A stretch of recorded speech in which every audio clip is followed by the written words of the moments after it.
বাবা গো, দুনিয়ার মধ্যে কত টাকা ডাকলাম, একটা ডাক দিলে বাবা তুমি যত দূরেই থাকো না কেন, আমার ডাকটা যখন কানে গিয়েছে আর তুমি দুনিয়ার মধ্যে দেরি করো না, ও বাবা আজকে কত টাকা ডাকি গো বাবা, তুমি শোনো না। কারণ বাবা এই দুনিয়া থেকে বিদায় হয়ে গেলে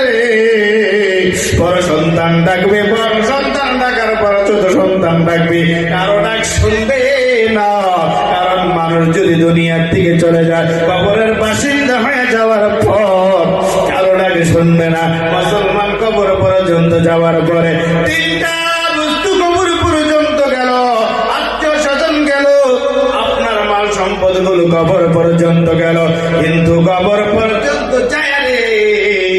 আদরের ছেলে, আদরের ভাই, আদরের চাচা, আদরের ব্রাদার সবাই রিটার্ন চলে আসবে, 2 নম্বর মাল সম্পদ গুলো রিটার্ন চলে আসবে, কিন্তু কবরের মধ্যে যেটা থাকবে রে নবী আমার ঘোষণা করে দিলেন, আমল হবে কবরের সাথী, আমল হবে কবরের বাতি। আমল যদি ভালো হয় কবর আপনার জন্য জান্নাতের বাগিচা হয়ে যাবে, আমল যদি ভালো হয় কবর আপনার জন্য ফুলসিরাতের বাগিচা হয়ে যাবে, আমল না কবর আপনার জন্য জাহান্নামের গর্ত হয়ে যাবে। মুসলমান বন্ধুরা, আমার বাবারা, এই মাহফিলের মধ্যে